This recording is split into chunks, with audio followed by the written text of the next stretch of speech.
Welcome. Hopefully we've got some people joining. Early birds here. Yes, it looks like people are pouring in pretty quickly. Awesome. Welcome, welcome. As you go ahead and enter, we are going to start recording, and this is going to be available on Facebook Live as well. Just a note to you, keep in mind that you are not being recorded. I can't see you or hear you.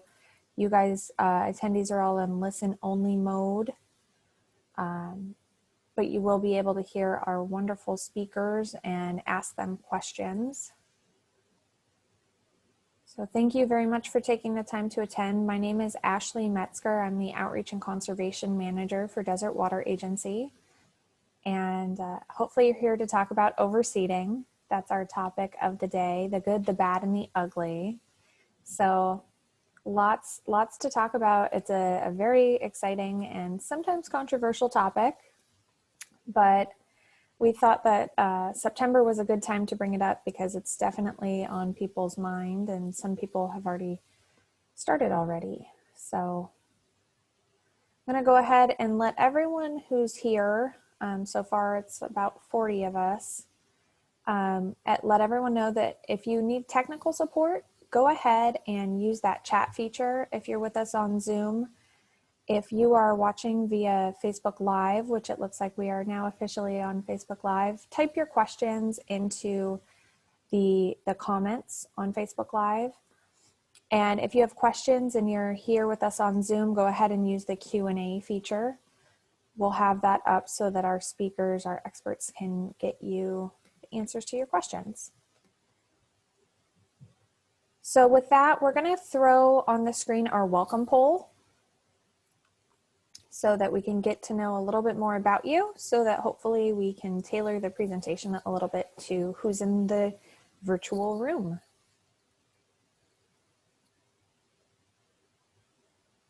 And while we're doing that, part of the welcome poll is getting a sense of who's here. And if you are a landscaper, please add the name of your company and your contact information into the chat, and we will save that and add you to our landscapers list that we maintain on our website. It's not a recommended list or anything, it's just a list that we maintain. So if anyone asks, you know, do we have a landscaper, and we can say, yes, these folks are people who have attended our workshops in the past. So that's actually question number one for everyone in the room. Have you attended a DWA workshop in the past? So yes, in person, yes, online, yes, both, or no, this is my first. The next question is, what best describes you? Are you a resident with your own yard, an HOA resident or board member, a property manager perhaps, a landscape professional, someone with another water agency, or other? And if you are finding yourself in that other category, please shoot us a note in the chat about why you're interested, who you are, why you're here. We'd love to get that information so that we can do our best job getting this information out to the best audience. Question number 3, do you plan to overseed? Yes, no, not sure. Question number 4, if you plan to overseed, do you do the overseeding yourself? Yes, I'm a homeowner and I do it. Yes, I'm a professional landscaper or gardener. Or no, don't do it myself, my landscaper or gardener does it. And then the last question of our welcome poll is, how important of a factor is water use when overseeding? So very important, somewhat of little importance, or something that you don't consider at all. And we'll give you just another moment or two here to fill this out. And just for those who are live on Facebook, you won't have the ability to answer the poll questions, but I will definitely share the results in a moment here.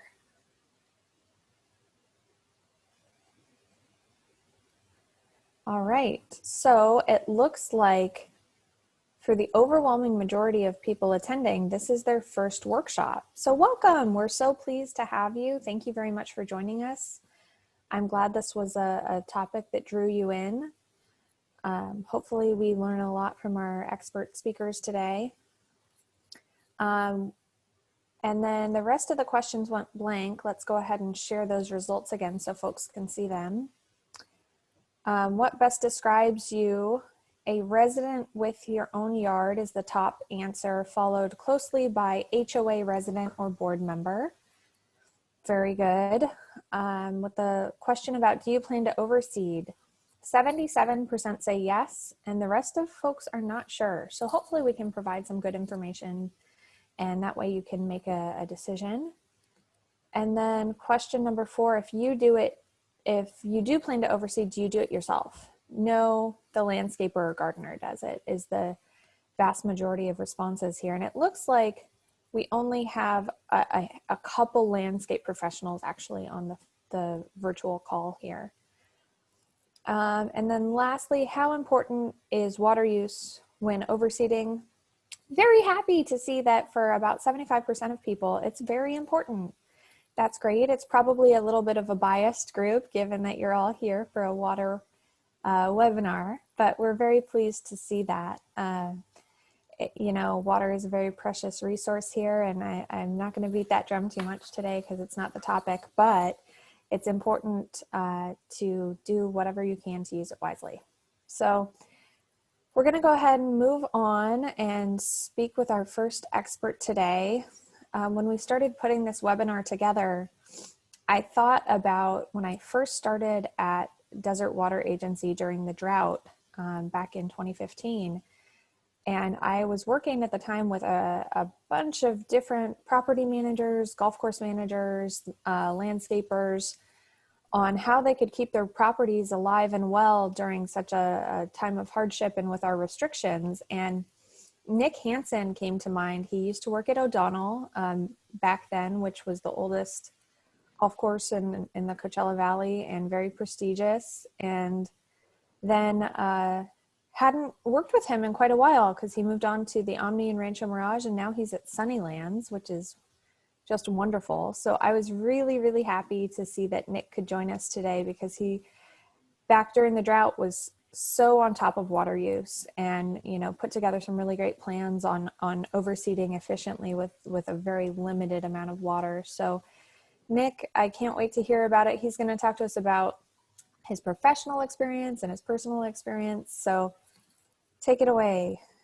All right, thank you. So let's see, I'm going to go to well, first, my background, as you see today, is actually on Sunnylands. It's the Chinese pavilion. And that's actually a real photo. It was taken by one of our security professionals in one of the sunsets last year. So thought it'd be kind of a neat thing to do.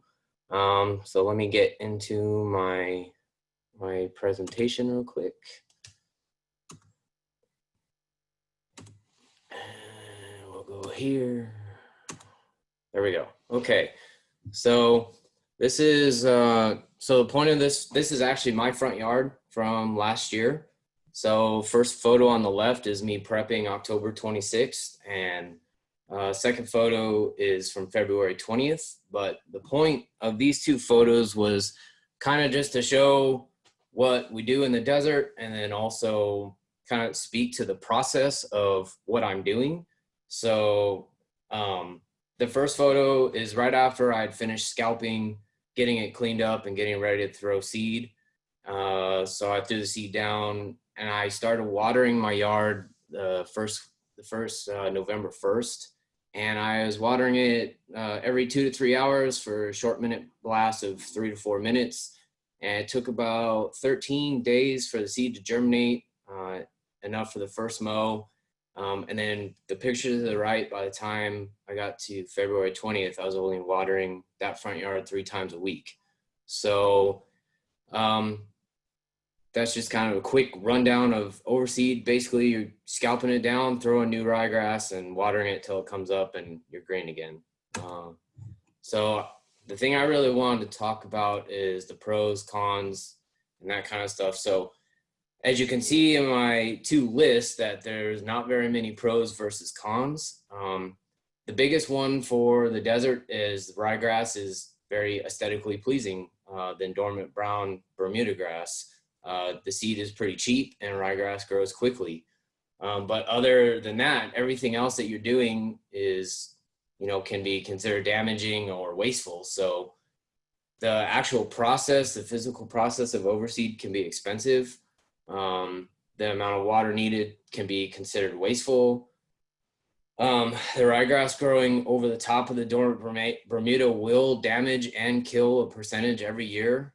Some of the fertilizers that are used on ryegrass can also damage the Bermuda. And even though the goal of overseeding for everybody in the desert is to have a green lawn year round, it's nearly impossible to have that. You'll still have inconsistent color due to transition, and also ryegrass and Bermuda are different colors in the first place. You'll use a higher amount of water year round. Then number 7, ryegrass is only needed for 2.5 months, and there's a greater chance of weed infestation as you're transitioning because you're weakening the turf and allowing weeds to come in. So the next slide went on point number 7 when I had talked about ryegrass is only needed for 2.5 months. These two graphs, I just wanted to show that. So if you look at the bottom graph, it shows a growth curve for warm season grasses and cool season species, which this one is showing tall fescue, but all cool seasons operate the same way. So they have their highest growth potentials in the same months. But everything is based on temperature averages. So to the left, I put the temperature averages for Palm Springs. And as you can see, based from the temperature ranges at the top are for optimal growth of each grass. And if you look at where we're at on the graph and the red line, you can see basically from December, January, and February are the only 3 months that you really you won't have any growth from Bermuda. As long as you don't get a frost, then you actually won't lose your color, but it'll kind of just sit there and not do much. Once you start getting into March, April, your Bermuda's thinking about waking up. And as soon as you get into late May, June, then you're definitely starting to convert. Your ryegrass is going to start slowing down and you're going the other direction. So if you think about the process, the expense, everything that you do, it's pretty interesting that we do it for such a short time period. But I noticed that most of you are considering doing overseeding this year. So just a couple things that you might want to consider this year or have your landscaper look at. But first and foremost, always do a quick audit of your irrigation system. See if there's anything broken, if you have any heads that aren't spraying right, and fix it right away. Because if your system isn't functioning to its best performance, then your overseed won't come out very well and you'll have to use extra water. Pick the optimal time for overseed. Usually if you look at the weather averages, or somewhere around October 15th is kind of the beginning of the window. When I worked at Omni Rancho Las Palmas, the last golf course, we didn't even overseed until December and kept it closed till the first weekend in January. So it'll still germinate even when it's much colder. I think it's actually, when you go earlier than that, that becomes a mistake because you have to use more water because your lawn will dry out faster. A lot of people dry their lawn out for weeks before their prep. That's unnecessary. Just usually 1 or 2 days before. It doesn't happen around here as much as it used to when I first moved down here, but you don't need to scalp your lawn all the way down to the dirt. Actually leaving the Bermuda there, just having it open up will allow you to use less water because it helps retain the moisture on the ground around the seed. If you look at the picture on the right of the pile of seed and look closely, you'll see little points at the one end. When you start putting water to that seed, that point will actually get heavier and help that seed get down to the ground. So you don't need to have it down to the dirt. Once your seed is down, like I said in the first slide, you want to do short blast of water every 1 to 2 hours throughout the day. You don't want to cause any runoff because you'll move your seed and you'll be reseeding again. Another thing, I don't know if a lot of people know or not, but you don't need to water at night either. Last run time should be around 7 to 8 p.m. Once the sun's down, there's not enough evaporation to cause it to dry out, so you don't need to water around the clock. Once you start seeing your seed germinate, you can start scaling back on the frequency you're watering during the day. Once your seed is established, usually after 4 to 5 mowings, adjust the irrigation again and begin to only water at night. And after 30 to 40 days, you should be able to water every other night, or just you can test on yourself, maybe do a couple schedule adjustments and see what happens. And then this slide, just if you're thinking about not overseeding, some maintenance tips for your Bermuda is that you would still continue to water and fertilize your Bermuda until the first frost, because it'll still be active to a minimum, to a reduced level, but it'll still be awake. After the first frost, then you can really reduce your watering, usually because you still want to keep the roots viable underneath. So usually about 1 time per week or so. And if you decide not to overseed, some other options, if you would still like to have a green lawn through the fall, winter, there are some companies out there in the valley now that are doing turf dyes and paints. So if you look to the 2 pictures on the right, this is kind of these are a couple holes at Sunnylands, and we don't overseed the greens, and obviously we don't overseed the roughs as well. So it's kind of a comparison of everything. You have the dormant Bermuda, the ryegrass, and then the greens is summer that we utilize those turf paints and dyes. So if you didn't know any better, you would think it was overseeded. Another option is there's been some really great breeding in Bermuda varieties. So you could look into replacing your lawn that will withstand cold temperatures even longer. We've done a couple areas at Sunnylands with that and have had really good success. Or if you want to go a little more extreme, you can think about replacing or removing your turf altogether. Bottom picture is a section of the visitor center at Sunnylands, just to show that you can get color and texture and some beauty just by doing something different. You know, if you would like some further ideas, the visitor center is open again to the public to walk around, and I've noticed after I've started working there that there's probably been a lot of people or a lot of communities starting to pull ideas from what Sunnylands had did with this visitor center. And I believe, yep, that's it. So thank you.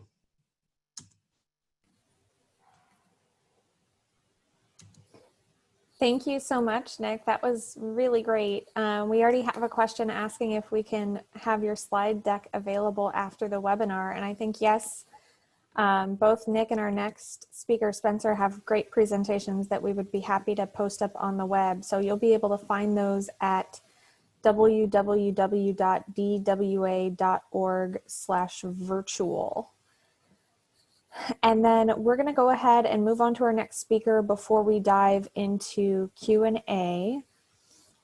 So our next speaker, I actually, someone recommended him that I respect very much. And it turns out I knew Spencer. I've worked with his daughter for years and years on a variety of different projects. And their family is such a delight. And it turns out he is an incredible expert on horticulture and irrigation. He worked for the city of Plum Desert for years before retiring. And we are lucky that he has volunteered to come out of retirement to get teaching us here on Zoom, which is wonderful. So Spencer, come on up and say hello to our crowd here. It looks like our crowd grew quite sizably from when we first started, so that's wonderful. And then if you want to go ahead and share your slides. Okay. Well, good afternoon, everybody. I'm kind of thrilled to be sharing again. I'm going to bring up my slide here. We rehearsed this. Let's see if I can remember it. There we are. Oh, one more click. All right, there we are. So my little part of the talk is going to be more about the irrigation component. Oh, look at this. I'm at the end of my talk already. I'm done. Just a minute here. There we go. Okay, here we are. So I'm going to talk a little more about irrigation. Irrigation is a pretty significant topic. We kind of do it all the time. The water districts have done an excellent job to provide us with water. You know, every time you turn on the faucet in your house, you have water. It's very rare that you don't have water. So I kind of think we take it for granted. Irrigation systems, we do the same thing with, but every once in a while they need to be looked at.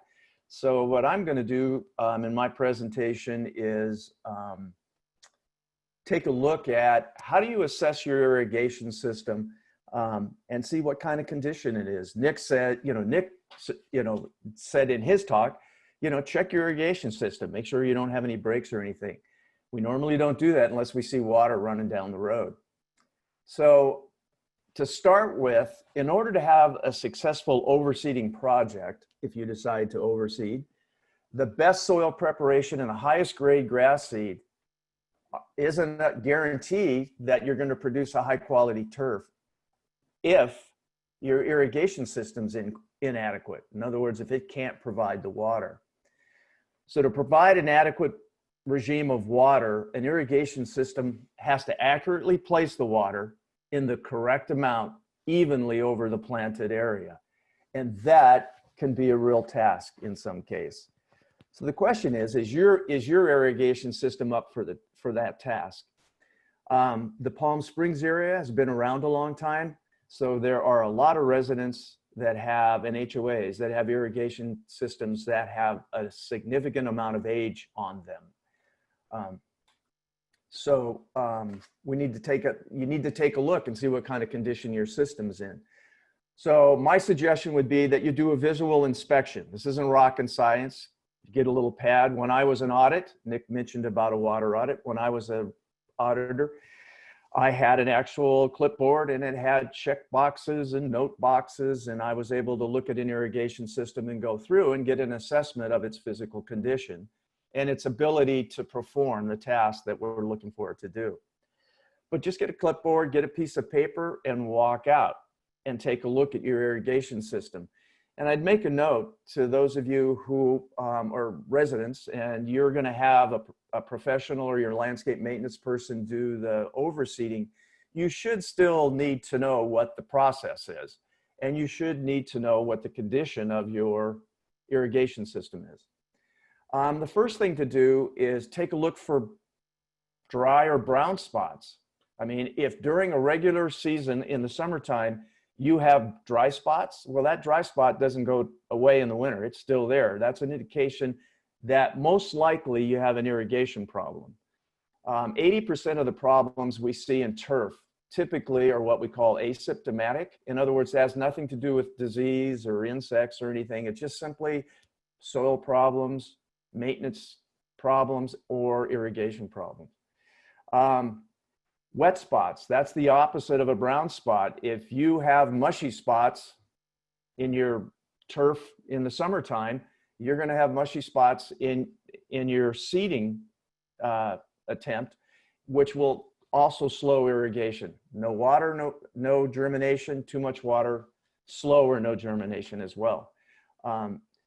So you want to make those assessments. I mean, if you just have one small wet spot, that may just be something you live with, or a small brown spot here and there. But if they're widespread, then that's something you're going to want to address. Your equipment.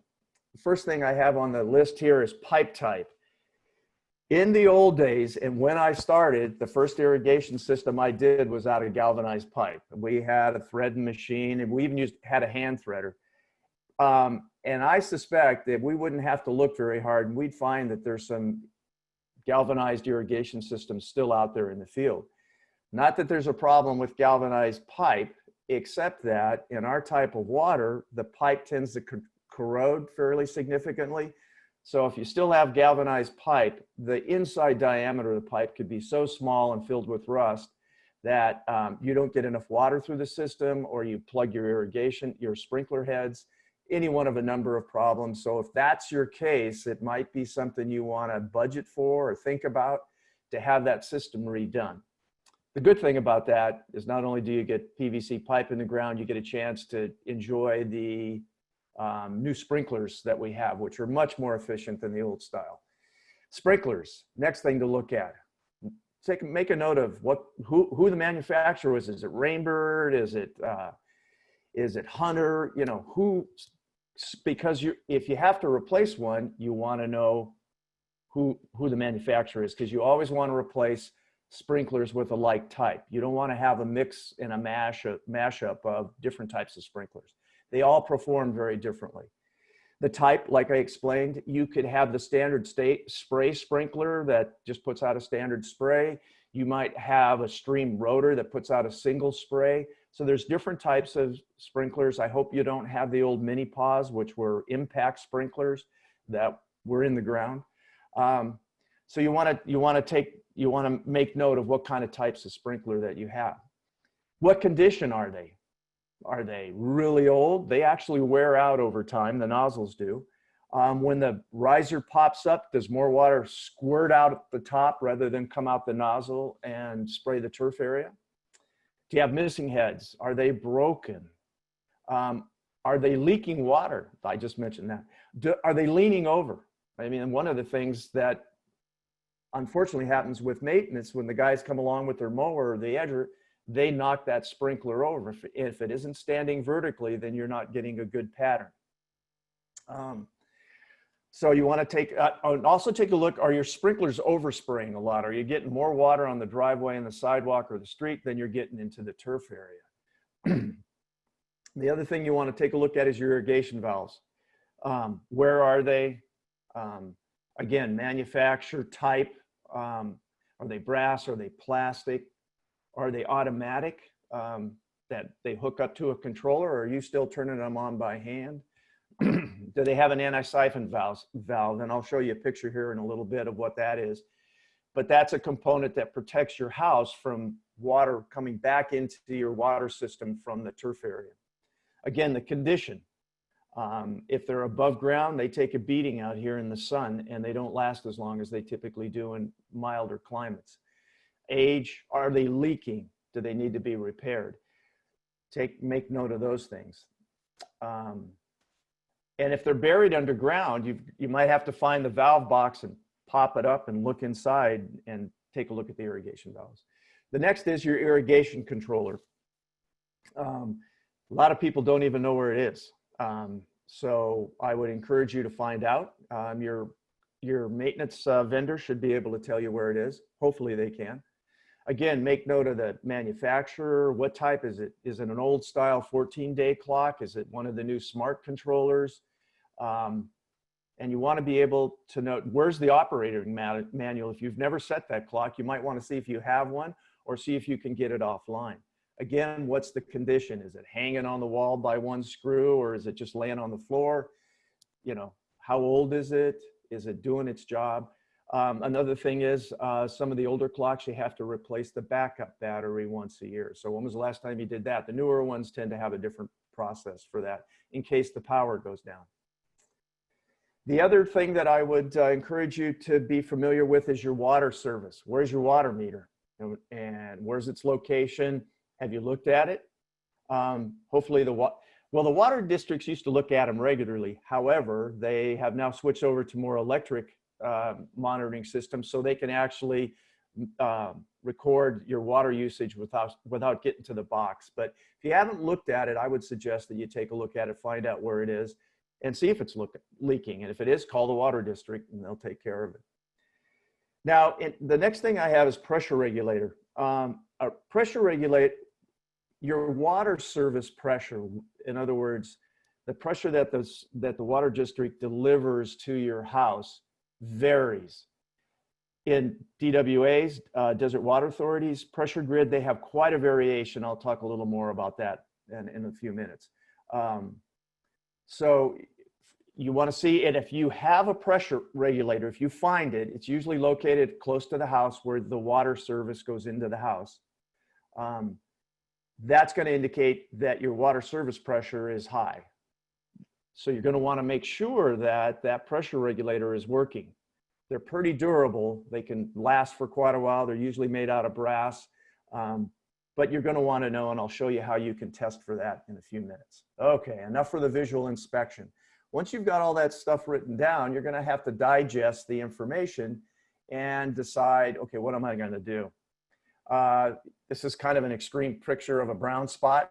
This turf has got issues on one side of it. You can see the grass area over there. I'm not familiar with this. It's kind of a stock picture, so I'm not quite sure what the issues are, but that's an indication right there. You want to find out why the existing turf is in this condition before you spend the amount of money for the labor and the materials to overseed. So one of the things that you want to know about watering is every square foot of turf needs to be at least covered by 2 sprinklers. So it has to have what we call double coverage. But this is a case where if double coverage is good, then quadruple coverage is 4 times as better. It's not. It creates its own problems, and that's generally one of the major issues where there are wet spots is you've got 3 or 4 sprinklers covering one area, and it's getting too wet compared to the rest of the lawn. So that's kind of the assessment of wet and dry. Equipment, pipe, I talked about the galvanized pipe in the previous slide. I won't repeat that, but it's something you have to figure out what you're going to do with it. Sprinklers, equipment, assessments. If you have sprinkler heads that are mismatched and different types, different manufacturers, the best thing you can do, besides making sure you have correct pressure, is to make sure your sprinklers are the same type, the same model, and in good working condition. That will make all the difference in the world. The next thing is they need to be upright and not broken, those kinds of things. So I'd encourage you to spend money on that. If you have a limited income and you want to make sure that you put it to good work, make sure your sprinklers are all in good shape and the right kind. Okay, automatic valves. Here's a picture. I have no idea where this valve is going. I suspect it's on a drip line, but it would look the same for a sprinkler. This is called an anti-siphon valve. The thing in front, the round domey thing, that's the anti-siphon valve, and the valves to the back of it. This one has a filter on it. So these valves can be underground. For the most part, most residential applications have them above ground. So you want to make sure that that is not leaking and get that replaced. It certainly would help with water conservation and maintaining your pressure so the sprinkler system works well. Here's a couple of pictures of controllers. The one at the bottom is a smart controller. The one above is the one at my house. It's not a smart controller. My landscaping is all arid landscaping, native landscaping, so irrigation isn't a big issue. And because I like to fiddle with stuff, I'll go out and adjust it to whatever I want based on the weather. I sometimes look at it once a week or a couple times a week and make my scheduling changes based on that. If you like to tinker, you could do that. A good irrigator can irrigate just as well as a smart controller. Smart controllers have their limitations, and I'll speak about that when I talk about scheduling. Okay. There's your water service. That's a shot of a water meter in the ground in a concrete box, and they're usually located at the street, just on the other side of the roadway of the curb. The thing sitting on top, I suspect, is the electronic monitoring device that they can read. Desert, the service pressure, based on my conversations with Desert Water Authority or Agency, is their system, their grid runs between 35 pounds PSI to over 120, I believe. So an ideal pressure in my book, at my house, and I in another water district, but pressure at my house is about 55, 57. Most of the time it goes up and down a little bit, which is an ideal pressure. You can effectively use 75 pounds, but if you have water pressure at above 75 pounds, then you're going to get into problem with valves closing, sprinklers running appropriately. So that's the purpose of the pressure rate regulator, which is on this screen here. The picture on the left is a kind of a typical application of a pressure regulator. You see a water valve down below, shut-off valve, and then the regulator, that bolt that goes into it, is how you adjust the pressure on it.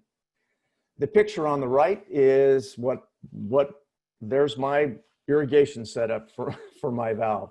I'm on a slanted lot, so that's why that anti-siphon valve is up as high as it is.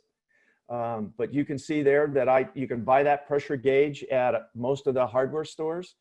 The box stores sometimes have them, or you can go to an irrigation store and get it, and the fittings you can get there as well. You just screw it onto the hose bib, and that's the way you're going to measure what your water pressure is at your house. So you find an outdoor hose bib and you screw that on, you turn on the valve, and it's going to tell you what your pressure is. Okay. Now we're down to improvements. I talked a little bit about pipe. It's a major expense, but if you do have galvanized, you may want to consider either going to drip and taking out your turf, but that's expensive as well. But the galvanized pipe will, if it hasn't sprung a leak already, it will in time. So you'll be repairing it and replacing it one way or another. So you might want to consider that. Sprinklers, the improvements are repair and replace with the same equipment or equal. A lot of the major manufacturers, they have sprinklers that are comparable, but they're not equal. So that's why I would say run with the same manufacturer, with the same model, and with the same nozzle. Nozzles are all very different and they have different applications. I'm not going to talk much about irrigation design, because that's a whole nother topic. But a system is designed to have the sprinkler to efficiently place the water. You know, 2 sprinklers are putting water on the same square foot, on every square foot. So you want to make sure that the nozzle that you put in is the nozzle and has the coverage that the system was originally designed for. How do you do that? Well, how far apart are the sprinklers? And that's an indication of the radius of the nozzle, how far that nozzle should spray. If your sprinklers are give or take 8 feet apart, whether you're in the middle of the lawn or you're on the perimeter of the lawn, you don't want to put in a 15-foot nozzle because you're going to be putting water all over your neighbor's yard potentially, not in the spot where you want it to be. So if your sprinklers are 12 foot apart, which is pretty standard, then you want a 12-foot radius spray sprinkler. So those are the things that you want to be aware of. And so you might want to measure in your assessment the spacing on your sprinklers. Again, sprinklers need to be set straight up. And it may require having your maintenance personnel or you yourself go down into the ground and make sure that that attachment where the sprinkler and the riser attaches to the pipe, that is a stable attachment. It might be broken down there and leaking slightly. So you're going to want to make sure that your sprinklers are in good condition, operating appropriately, and the ones designed for your particular application. Irrigation valves, make sure that they're not leaking. The less expensive ones, it's far simpler to replace the valve than it is to try to replace the anti-siphon portion or to change the valve stem. And metal irrigation valves are more expensive installations. Sometimes you can change components and it's less expensive, but for the most part, it's a cut it out. If you have PVC pipe and swap out a new valve, it doesn't take very long. If you still have manual valves, you might want to consider having your valves changed out if it's not too expensive, and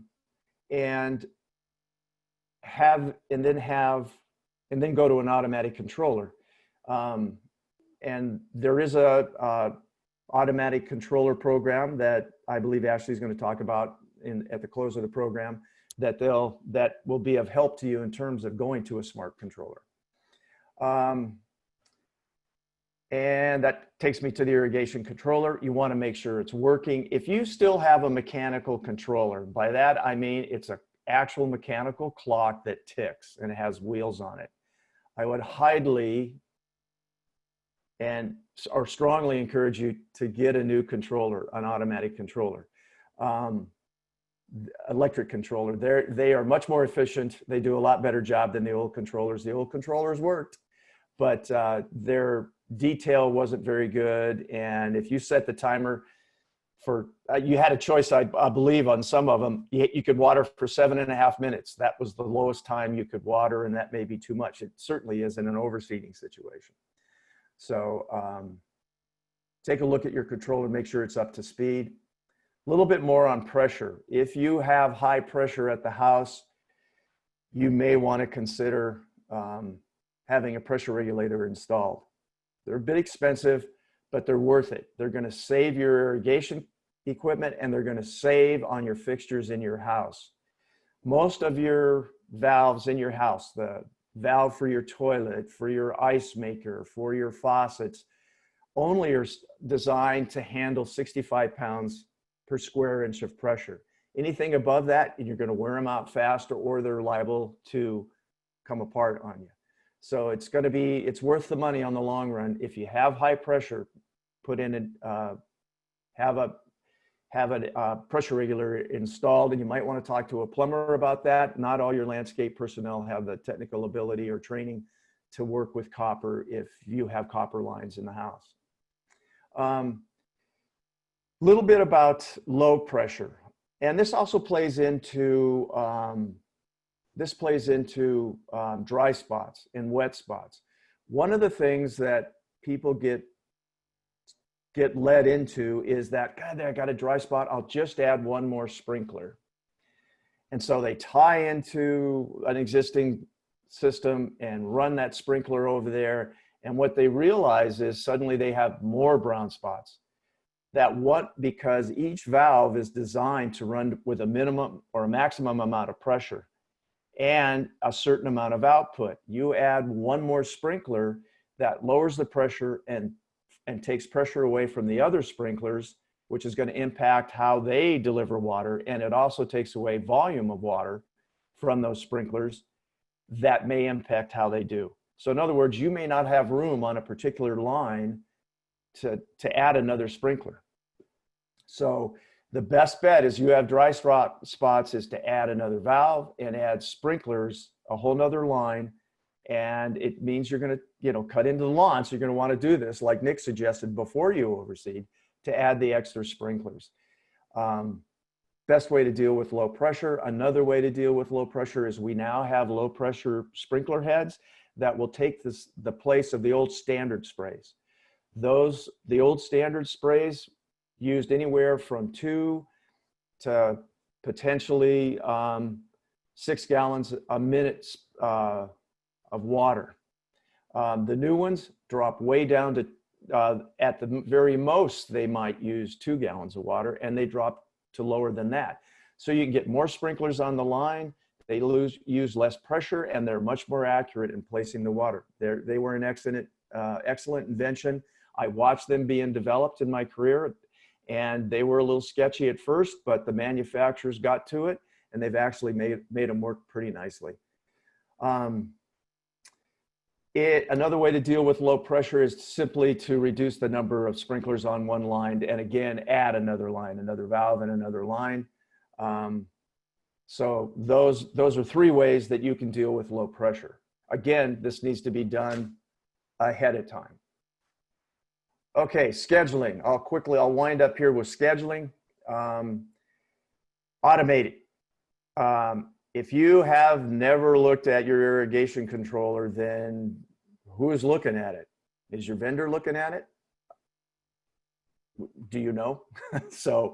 And Nick indicated in his talk that when he starts at his overseeding, he's watering every 1 or 2 hours for 3 minutes.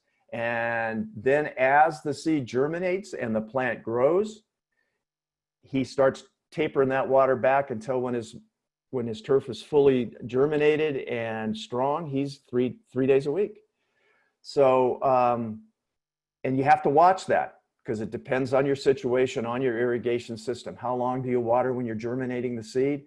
And then how often? But you want to keep the seed moist at all times, but eventually tailor it back. Just a little bit of plant physiology. When you look at the germinating seed, if you see an inch of blade on your new grass, you have a whole lot more root down below the soil surface than that 1 inch. It could be anywhere from 3 to 4 times more. It depends on the variety of the seed, but that root system's very aggressive in its growth. So just because you see a little plant doesn't mean you don't have a lot of roots down below. And what I've seen, what most people do is because the blade is small, they keep the water on too long and don't start tapering it back. So be aware of that. The other comment about smart controllers, it was my experience, and maybe they've changed because I've been out of the loop here for a couple of years, but they don't do overseeding. Okay, so the smart controller part of it comes into play when the turf is mature. Then you can move over to the smart component of the controller, and it'll automatically reduce it based on temperature, weather, and I won't go into smart controllers. Again, that's a whole nother thing, but they will adjust the water for you depending on what time of year it is. And there's a lot of different ways they do it, but they do it, and it's very nice. It beats what I do, which is go out and tinker with the controller. But if you're overseeding, you're gonna have to manually set it in there. The other comment that I'll make in closing is that you need to educate yourself about how to irrigate, if only for the reason to see if your vendor, your landscape vendor, is doing it appropriately. You'll save water that way. You'll save money because you won't be using more water than you need. And there are lots of ways to learn. I have here on the slide the watering guide that DWA has available, and there's online help as well.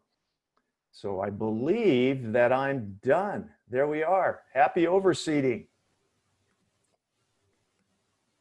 Wonderful. Thank you so much, Spencer. That was such a wonderful presentation, and you really got down into the weeds, no pun intended.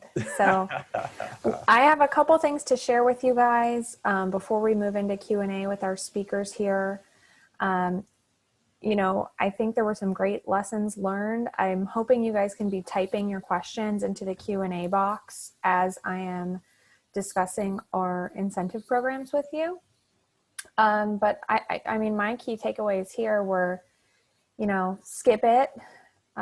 If you don't mind, you know, a month and a half, 2 months of the golden lawn, you know, prep is such an important part, and the underlying irrigation system is so critical to getting overseeding right. And not only that, but all of the time, money, and effort you invest in getting that right is the gift that keeps on giving, because you're going to have year-round water savings. And then not using as much water as you might think. You know, little bursts of water, not needing to water it all overnight. That will help you with your water bill. And you know, it is important, as Spencer mentioned, to stay on top of your landscaper, because, you know, their goal is to make sure your lawn looks green and wonderful. They may not be prioritizing savvy water use. You know, they're not the ones who see and pay that bill. So important for everyone to be on the same page. And then special programming for your controller. Yes, this time of year, you'll want to go to manual programming so that you can squeeze in all those special short cycles throughout the day. But if you don't want to worry about all that, great. Go back to the last slide. Remove the grass.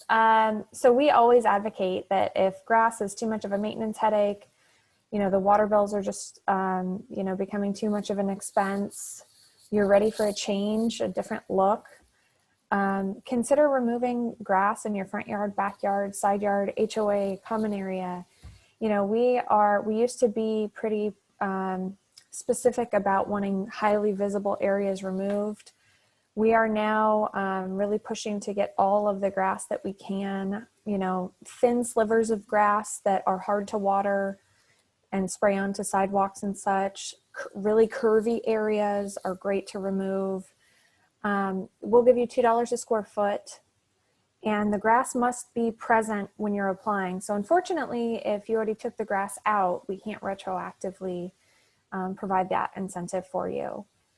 We give you about 90 days to complete the project if you are a single family home, and then large scale projects you get 180 days. So please reach out to us, dwa.org/save. You'll find all of our information there for all of these programs. And then the next one I wanted to mention to you guys is the nozzles. So we do have a program to get you to these more efficient nozzles. They're really also great for highly windy areas. They put larger streams of water out. They water more evenly.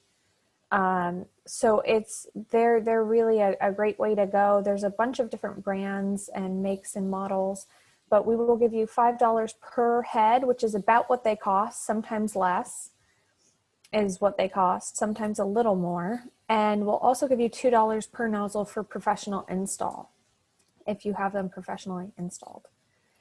For residential customers, we'll do up to 100 nozzles, and for commercial, we'll do up to 1,000 nozzles. So, and if you have a really large commercial area, we'll do even more than that. We have an equation to plug in to make sure that we give people enough for the square footage that they have. And, you know, those are great, but they're only one part of your irrigation system. So unfortunately, they're not the silver bullet that's going to save everything, but they will make a good difference. And hopefully you can upgrade your piping in the process, which is something that Spencer mentioned. And then the last program, as he alluded to, we also have the smart controller program. It's not specifically geared toward overseeding. There are some programs you can download for overseeding, and some of the manufacturers offer specific information on that on their websites.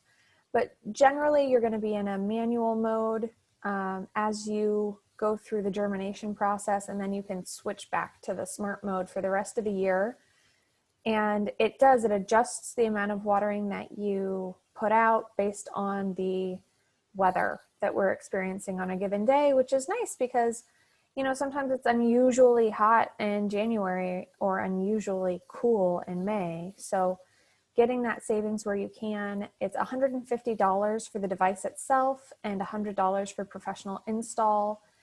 And that's for our single family residential customers. For commercial large scale, you can get up to $10,000 for the device or devices, and up to $750 for the installation. So all you HOAs out there, and single family folks, if your controller is more than 5 years old, you can apply again, even if we gave you a free one in the past.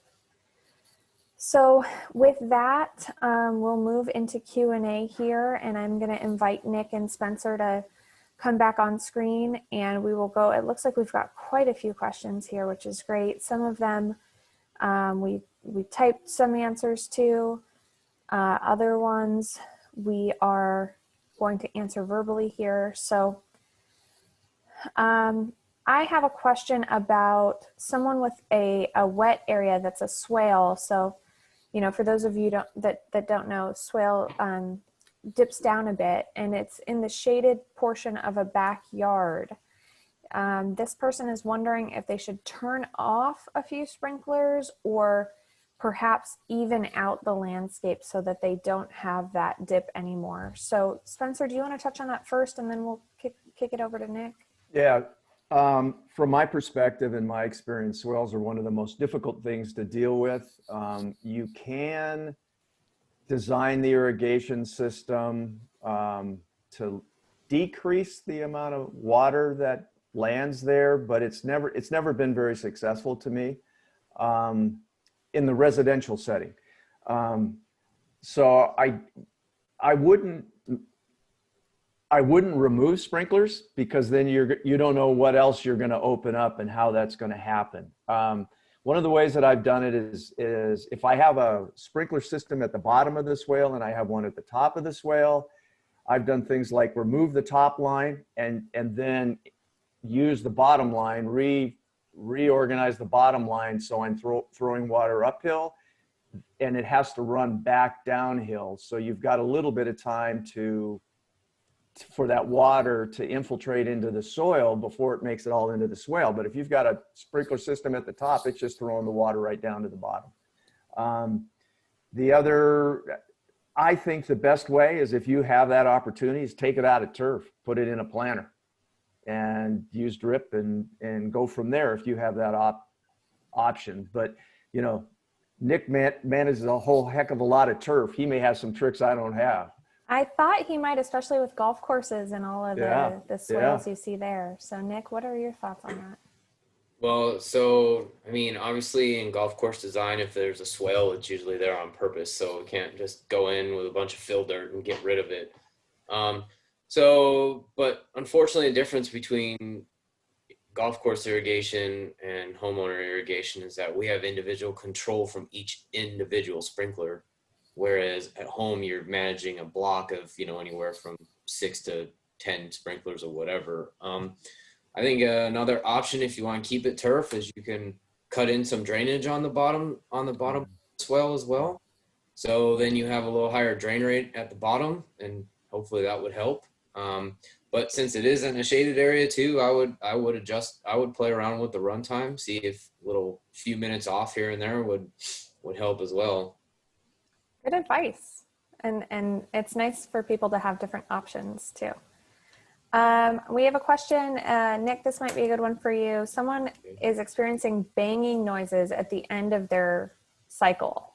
So they're wondering if that might be a pressure problem. Yeah, actually, I just went through that with my own house. It is a sign of too much pressure. When I finally decided to get after it and figure it out, my pressure gauge for my house, I was at 92 PSI. And as Spencer said, you want to be somewhere between 55 to 62. So once I put on a new pressure regulator, adjusted, those sounds went away. Great. We have a question here about a grassy area with mature fruit trees, and wondering if they should get rid of the grass and what to do about the trees. You know, that one I'd like to speak to just for a moment, in that you do have to pay special attention to trees when you are removing grass, especially if they're used to being irrigated, not through a tree stake or deep irrigation or a tree ring, but they're getting their water from the sprinklers that spray the grass. They have shallow root systems because that's how they're used to getting their water. So they can sometimes get shocked when you remove that grass. And then if you try to put in a deep watering stake, you know, the water's going below where the roots actually pull. So you should be sensitive to that. And a shallow tree ring is usually an appropriate solution for that if you want to get rid of the grass. Any other thoughts on that, guys? I actually typed to that one. I said the same thing. All our non-turf areas at Sunnylands that they converted in 2009, we actually left the overhead irrigation in those areas for the same consideration. So now they're technically tree stations, but it's because of, you know, the root structure from them being watered so long with overhead irrigation. Yes, you want to be careful about that, especially near structures like your home. That's the last thing you want, is a tree toppling over into your house. Right. We were successful at the city by using inline drip irrigation. And that is, all you folks out there may have seen it. It's the black line, or it can be brown line that runs on the ground. And it has the little emitters where the water comes out, is an integral part of the tubing. And we estimated the root zone of the tree, or what we thought would be a significant root zone.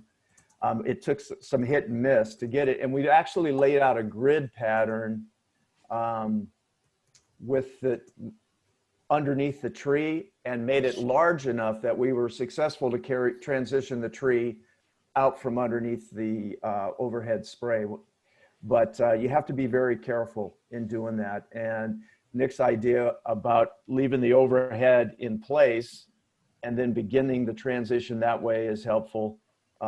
You technically could, if you had, at least in my opinion, if you had a lot of time, like a year or two, you could change the watering system of or your watering schedule and saturate more and more of the root zone and then let it dry out a little bit between the irrigation runs.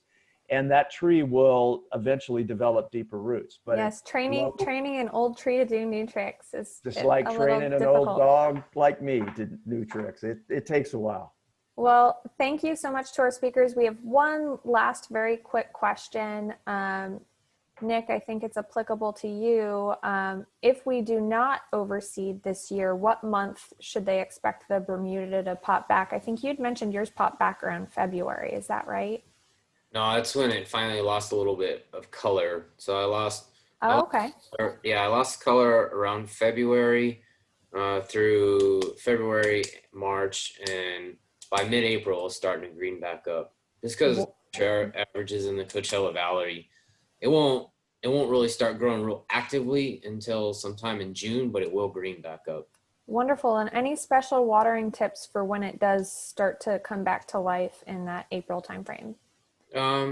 No, because your evaporation is still not very high in April, so I think you can still water pretty reduced, but just enough to keep the soil moist, so you're not drying out the roots. It's the biggest thing. You can still get, a lot of times people think, oh, it's brown, I don't have to water anymore, but you can still lose as much Bermuda from winter desiccation than as much as summer. Very good. Well, we are having folks drop off like flies here because we're at the end of our time. I'm going to have our closeout poll thrown up just so we can try and get some information on how successful this webinar. I personally think it was incredibly successful. Nick, Spencer, I learned so much. So what we're asking folks, would you consider skipping overseeding? We asked you that at the beginning. Maybe you feel differently about it now. Do you plan to take an advantage of an incentive? Did you learn something new today? Do you think DWA should keep doing these webinars? And how did you hear about it? So with that, we'll give you about 1 more minute, and just one last very big thanks to Nick and Spencer for dedicating not only their time to making these presentations today possible, but also their careers to being efficient irrigators in our desert and helping teach others along the way about how to pass that along. It's so very important. And as a water agency person, I feel so privileged to work with people in the industry that actually care and really manage the resource alongside us. So with that, if we could pop up those poll results, would you consider skipping overseeding? It looks like we got a big bump on that. About 38% of people said yes. We still have some undecideds out there, so I'm sure they will be the ones poking at your presentations on our website later. People aren't sure about the incentives, but a few, it looks like half of them are going to apply right away or in the near future, which is wonderful. It looks like everybody learned something new today. A couple people just 1 or 2 things, but the overwhelming majority of people learned a lot, myself included, so thank you. And yes, we should continue these in the past. Most folks heard about it via email. So wonderful. Thank you all so much. And if you have any questions for our speakers, you have our contact information. I'm going to type my email to everyone here right now. I'm happy to connect you with our speakers for any specific questions. And then please follow up if we didn't have time to answer your question. You are welcome to go ahead and shoot me an email and then connect with us on social media. Thank you so very much. Thanks. Oh, and join us next time, grass removal workshop, for those of you that are going to take advantage of that incentive, October 27th. Save the date. Thank you. Thank you. Bye, thank you.